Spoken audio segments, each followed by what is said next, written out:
Hi there, here is Christina from Changing Parenting. And if your child just told you, I don't want to go to the kindergarten, what do you do? So the first thing is what you don't want to do. So what you don't want to do is go immediately to rationalizing, to saying things like, yeah, I don't want to go, but mommy has to work, so you have to go. Because that's the same as, imagine that you just missed your train. You arrived at the train station and you're like, oh my God, I can't believe I missed the train.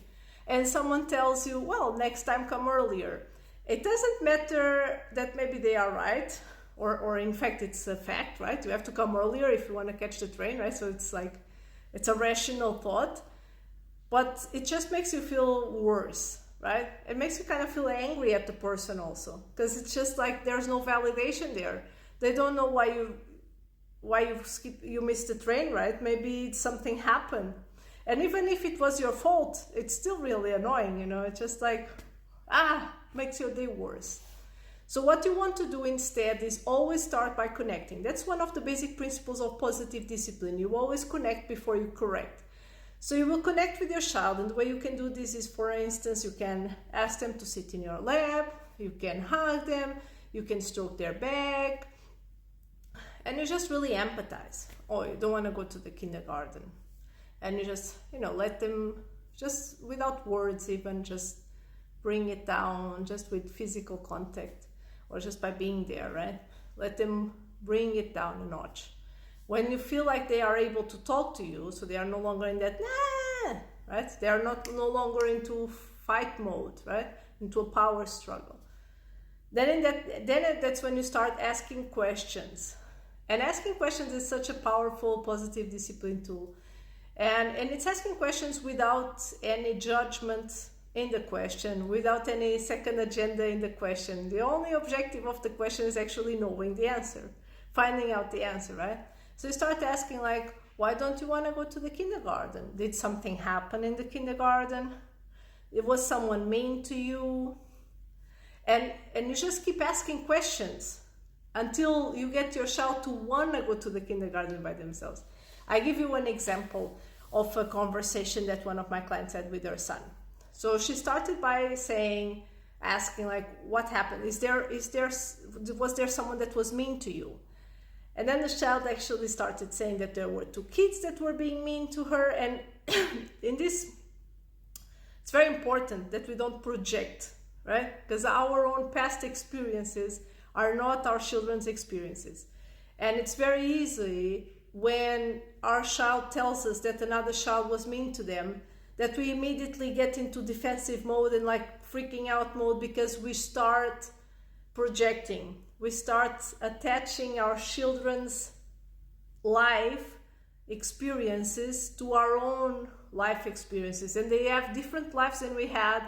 They meet different people, and it's also important to know that in this age group, 3 to 6, children that concept of bullying is still not something that is predominant in this age group.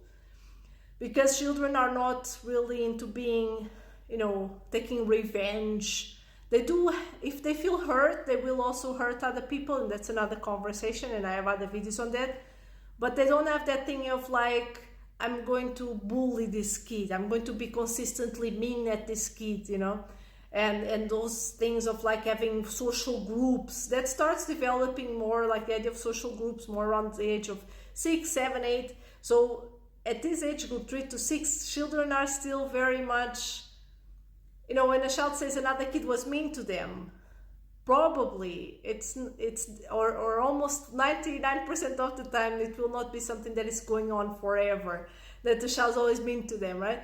So you have to just focus on the situation at hand, right? And ask what happened exactly, right? And in this case, what had happened was that her son wanted to play with a toy, and the other child took away the toy. And again, this very often, you have to remember that children in this age group, 3 to 6, they are very egocentric. So their friendships are still very much play-based. So they tend to play more with this child, because this child is also interested in playing with those specific toys, right?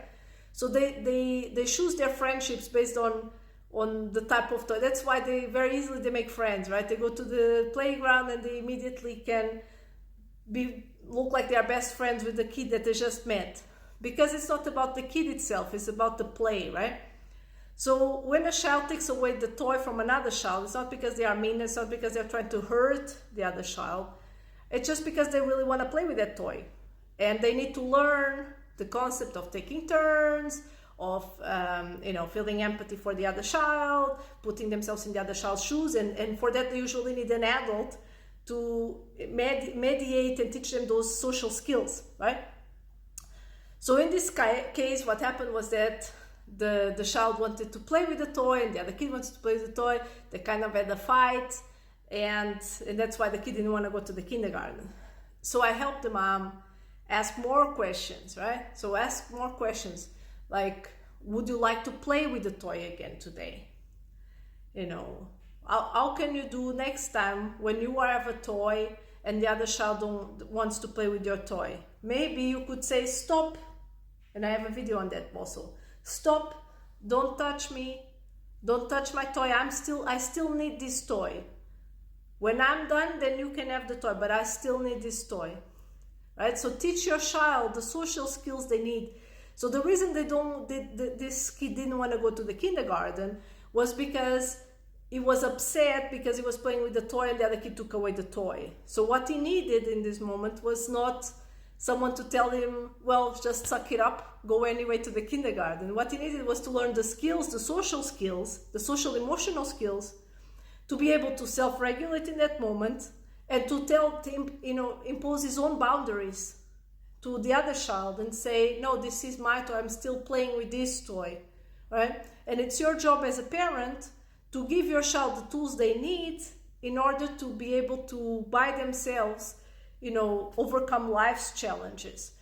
But very often, we ourselves, we were raised in a way of like, just deal with things by yourself. Go to your room and cry. Come back when you're happy.